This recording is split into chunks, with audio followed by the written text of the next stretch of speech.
Ikukumpara natin ang Canva at Kit para malaman kung aling graphic design platform ang swak sa mga negosyante. Ako si Ashley at kung hirap kang pumili ng tool para sa graphics mula social media posts hanggang brand assets, para sa iyo ito. Parehong malakas ang Canva at Kit pero magkaiba ang disenyo nito. Dito, malalaman mo ang galing ng bawat isa, where they fall short, at alin ang swak sa iyong negosyo.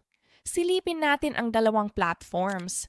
Sikat ang Canva sa design.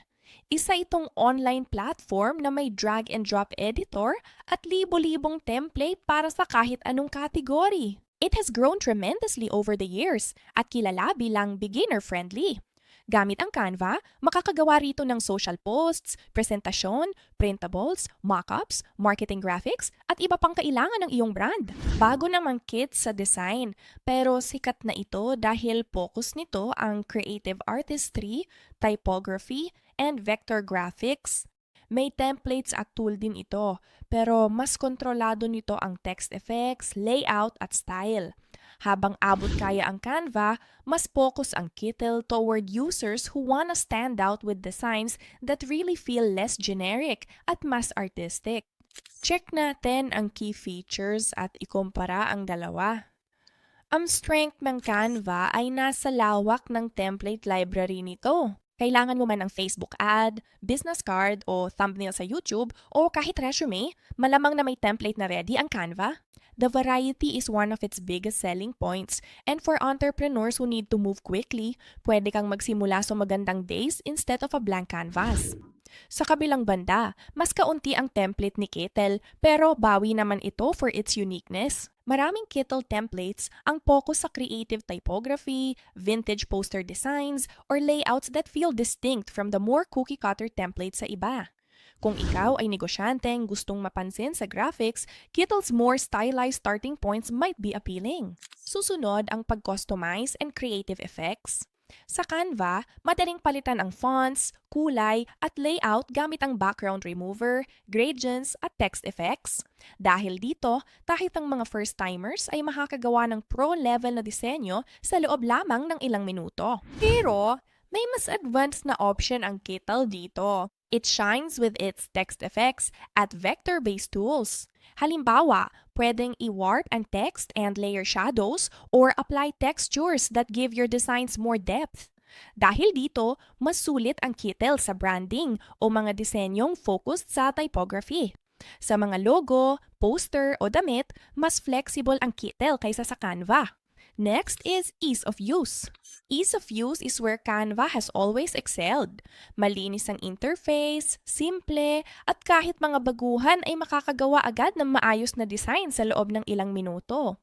Dahil sa pagiging simple nito, nangingibabaw na software ang Canva sa larangan ng design. Madali ring gamitin ang Kittle, but because it includes more creative depth, may konting learning curve bago sulitin ang lahat ng offers nito. Pwede pa rin i-drag and drop ang mga elements, pero para sa advanced text effects o vector customization, baka kailanganin ng time bago masanay. Sunod ang mga asset at library. Kaya napakalaki ng asset library ng Canva. May mga stock na larawan, illustrations, icon, at video para sa iyong disenyo. Kaya hindi na kailangang maghanap sa iba para sa basic na needs. Nag-i-integrate din ang Canva sa third-party tools para sa mas madaling pag-import at pag-connect ng apps. Smaller ang library ng Kittle, pero focus nito more on stylized vector art and creative asset packs. Ang elements sa Kittle often feel less tacky and more original. If you care about making your visuals stand out and you want design elements na hindi look like the same assets everyone else is using, Kittle's approach ay talagang refreshing. Ang susunod naman ay ang export options. Sa Canva, pwede kang mag-export sa PNG, JPEG, PDF at video. Ang mga opsyong ito ay sapat na para sa karamihan ng online uses like social media, blogs, or marketing campaigns. Suportado rin ng Kittle ang mga format na ito, pero lamang ito sa vector output. Sa Kittle, maaari mong i-export ang mga disenyo bilang SVG. Ayos ito para sa mga disenyong need scale, tulad ng logo or print, dahil hindi nababawasan ang quality ng SVG kahit lakihan pa. Para sa mga nagbebenta ng merchandise o kailangan ng digital at print designs, Kittl's export options really do add extra value.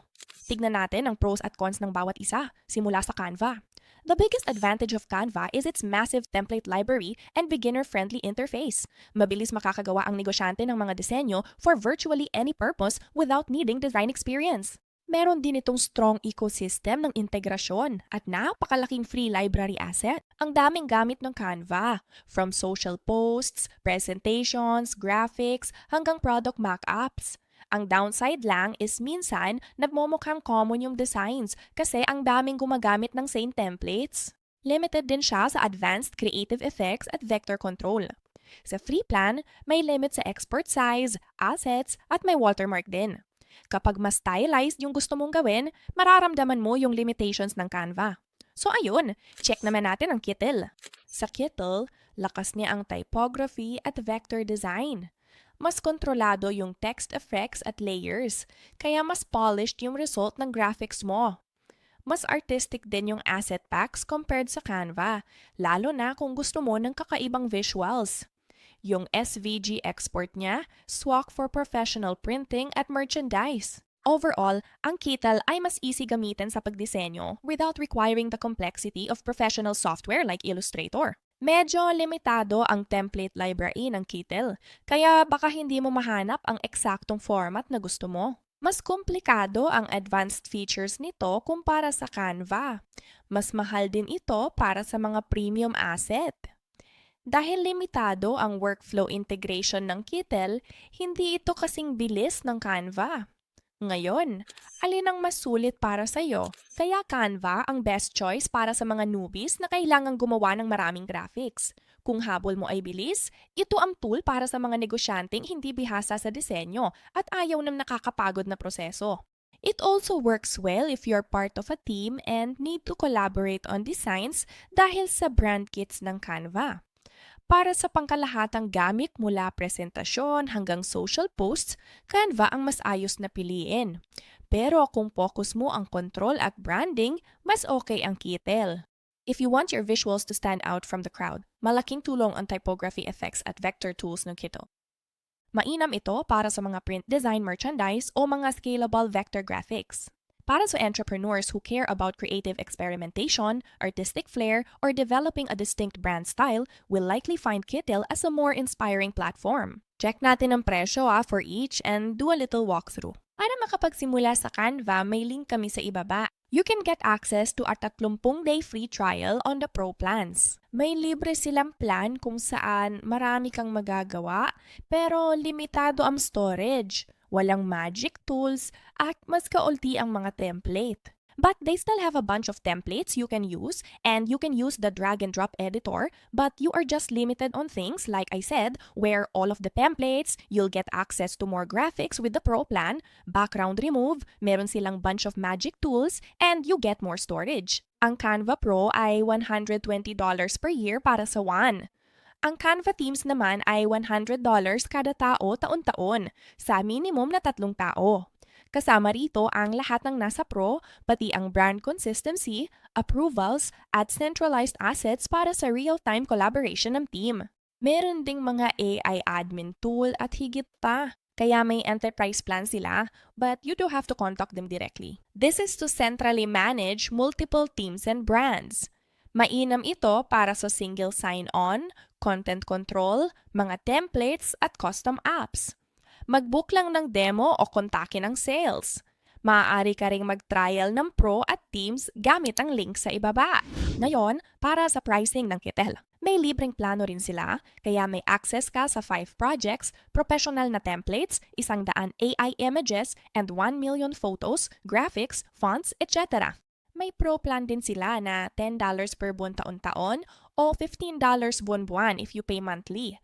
With this, you get 50 projects, full access to editing tools, 10,000 premium templates, more file storage, and even a commercial license to sell your designs. Then they've got the expert plan. So planong ito, $24 per month ang bayad taon-taon. With this, you get everything in the Pro plan, but you get unlimited projects. Meron itong 10 dagdag AI design tools, print-on-demand presets, mas malaking storage, and again, you still get that commercial license for resale. May business plan sila na $65 per month, billed annually per editor. Kasama rito ang lahat sa expert plan. Pero may extended commercial license hanggang 6,000 AI images buwan-buwan, advanced security at mas malaking storage. I-click lang ang link sa description sa ibaba. Once you are signed up, this is the Canva Pro plan. So to walk you through, you can create brand kits. Since this is on the Pro plan, not all of this is on the free plan. Iba ang branded kits. Nandito na ang projects, templates, Canva AI at apps. Gumawa gamit ang template o magsimula from scratch. And now, look at all these templates you can choose from. Kaya pwede kang mag-click on one, i-customize mo ang disenyo, at maaari mo itong ganap na i-edit to be your own. Maaari mong i-customize ang mga kulay at font. Maaari mong alisin ang background sa mga larawan. Ang dami mong magagawa. Tagal ko nang gamit ang Canva kaya marami na akong alam dito. Gustong-gusto ko ang Canva at gamit ko ito araw-araw. Ngayon, para sa Kittel. Ito ang libreng plan. You got your home. Meron tang recent shared projects, templates, graphics, likes, etc. Para sa new project, i-click ang Add New Project. May artboard dito at maaari kang gumawa ng mock-ups, gaya ng na-mention ko, just so you can see what that looks like if you're doing shirts or cups or anything like that. Over here, they've got popular stuff over here if you want to do logos, hats. Kaya parang nagsisimula ka uli. May mga templates sila, but here you can add titles really easily. Maaari kang magdagdag ng lines at shapes at banner. Parang Canva rin to. In a way, they've also got photos. Again, I definitely feel like Kittel is a little more artistic with it, habang ang Canva ay medyo kakaiba sa templates. Nagamit ko na pareho, and they are both great. Sa madaling salita, here's the conclusion. Kung ang habol mo ay speed, ease of use, at kompletong platform para sa design, ang Canva ang okay na okay para sa'yo. Tamang-tama ito para sa social graphics at marketing materials without any stress. Sa kabilang banda, kung ang hanap mo naman ay kakaibang branding at mga orihinal na design, Kittel is definitely worth considering. Mas mainam ito para sa print, merchandise, o mga proyektong nangangailangan ng scalable vector graphics. Higit ang freedom at access sa Kittel. Mahirap pumili ng graphic tool, lalo na't magaganda halos lahat ng ads. Para sa mga newbies, mahalaga ang pagiging consistent. Maaari kang lumipat o mag-upgrade ng platform kapag kailangan mo na.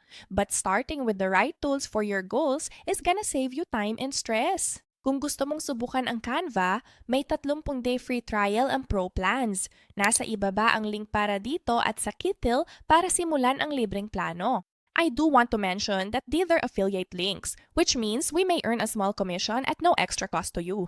Kung gagamitin mo ang links, thank you sa support sa channel. It helps us to continue to create free content and tutorials like this.